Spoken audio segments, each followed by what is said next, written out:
Bapak Ibu, saudara-saudari, sahabat kenalan, adik-adik, anak-anak sekalian yang saya kasihi, kembali bersama dengan saya Romo Kristoforus Hariliong.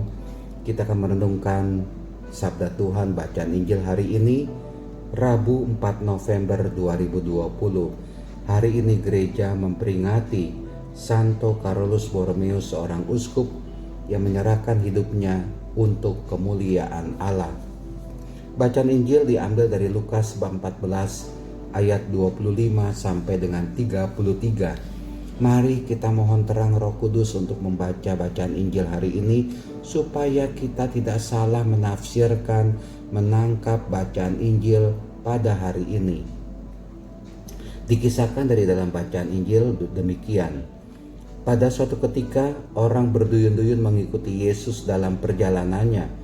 Sambil berpaling, Yesus berkata kepada mereka, "Jika seorang datang kepadaku dan ia tidak membenci bapaknya, ibunya, istrinya, anak-anaknya, saudara-saudarinya, bahkan nyawanya sendiri, ia tidak dapat menjadi muridku. Barang siapa tidak memanggul salibnya dan mengikuti aku, ia tidak dapat menjadi muridku."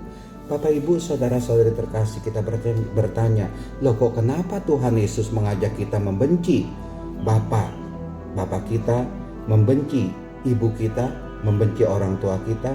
Kenapa Tuhan Yesus mengajak suami istri itu saling membenci? Kenapa itu Tuhan Yesus mengajarkan katakanlah orang tua membenci anak-anaknya, saling membenci dalam saudara, dalam keluarga? Benarkah demikian? Apakah ini benar? Bapak Ibu saudara-saudari terkasih, saya melihat apa yang dimaksud oleh Tuhan Yesus pertama-tama jangan kita tangkap secara letterless begitu saja. Saya tidak ada kesempatan untuk membaca dalam arti aslinya bagaimana. Tetapi yang penting adalah kalimat Tuhan Yesus ini dikaitkan dengan mengikuti aku, menjadi muridku. Dan dikatakan, yang mau dikatakan oleh Tuhan Yesus adalah, kalau kamu mau menjadi muridku, utamakanlah aku, prioritaskanlah aku. Artinya memprioritaskan Tuhan Yesus, mengutamakan Tuhan Yesus dalam kehidupan ini. Bukan hanya orang tua, bukan hanya keluarga, bahkan hidup kita pun, nyawa kita pun, kalimat Tuhan Yesus tadi sebelumnya, tidak kita utamakan, tidak kita prioritaskan. Kita tidak memikirkan nyawa, tidak memikirkan hidup kita, tetapi yang kita pikirkan adalah Tuhan Yesus. Yang kita utamakan, yang kita nomor satukan adalah Tuhan Yesus. Kita tetap bisa mengasihi, mencintai orang tua kita, keluarga kita, sanak saudara. Anda suami istri saling mengasihi, saling mencintai, benar itu. Kita juga harus merawat diri kita, benar itu. Tetapi di atas segala-galanya kita mau mencintai Tuhan Yesus. Sebab orang tua, sanak saudara, anak-anak, suami atau istri, bahkan nyawa, bahkan hidup saya adalah anugerah dari Tuhan. Semuanya itu berasal dari Dia, berasal dari Allah, berasal dari Tuhan. Maka dari itu kita mau mencintai Sang Pemberi itu yang adalah Tuhan Yesus sendiri. Yang kita utamakan itu adalah Tuhan Yesus sendiri. Dan mereka itu berasal dari Tuhan. Tuhanlah yang memberi kepada saya mereka itu semua. Kita utamakan Tuhan. Tetap kita bisa mencintai orang tua, sanak saudara, keluarga kita tetap bisa kita cintai. Tetapi di atas segala-galanya saya tetap mencintai Tuhan Yesus. Bapak Ibu saudara-saudari terkasih, kita juga diminta yang utama itu menjadi murid Yesus yang sejati, menjadi pengikut Kristus yang sejati. Bahkan dikatakan untuk menjadi murid Yesus itu tidak mudah. Ada satu kalimat katakan, atau satu kata, atau satu ungkapan dari Tuhan Yesus, barang siapa tidak memanggul salibnya dan mengikuti aku, ia tidak dapat menjadi muridku. Ini kalimat dari Tuhan Yesus, memanggul salib. Oh, kalau begitu kita menjadi pengikut Kristus ini harus terus menderita, harus terus mengalami kesusahan, harus terus mengalami penyakit. Sekali lagi, bukan itu maksudnya. Saya dalam jalani hidup ini sadar. Bahkan kita juga harus sadar. Kenapa?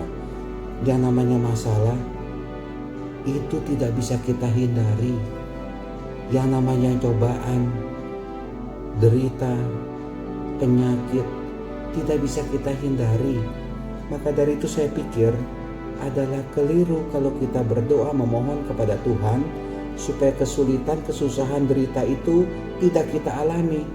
Ada orang yang berdoa, Tuhan supaya saya tidak sakit, supaya saya tidak menderita, supaya saya tidak mengalami cobaan dalam hidup ini. Tetapi saya pikir doa yang benar itu adalah doa yang seperti ini. Tuhan, ketika saya berhadapan dengan kesulitan, kuatkanlah saya.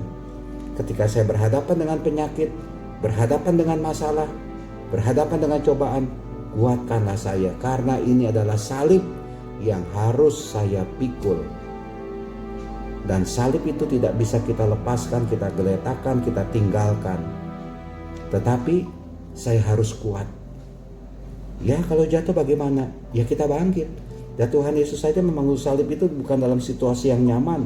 Badannya penuh dengan luka, sakit itu, bahkan sampai jatuh sampai 3 kali.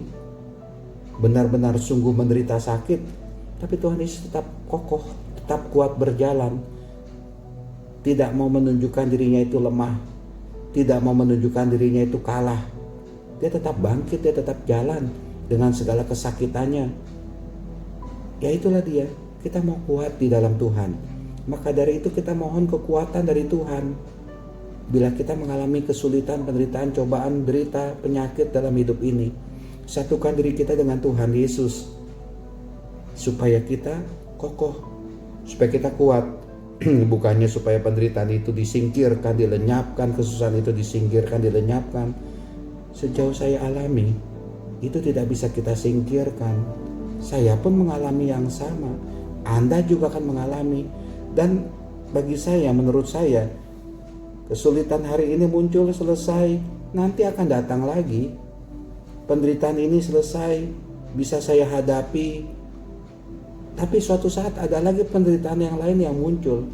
Penyakit ini saya hadapi, selesai, saya sehat. Tapi nanti akan ada lagi penyakit yang lain atau penyakit yang sama juga yang hadir ke dalam diri saya. Tetapi yang penting adalah ya saya tetap kuat di dalam Tuhan Yesus. Kita tetap kuat bersama dengan Tuhan Yesus. Jangan cengeng, jangan patah semangat, jangan marah-marah kepada Tuhan. Ya itulah dia. Kita tetap mau menjadi pengikut Kristus, menjadi murid Kristus yang sungguh-sungguh tangguh.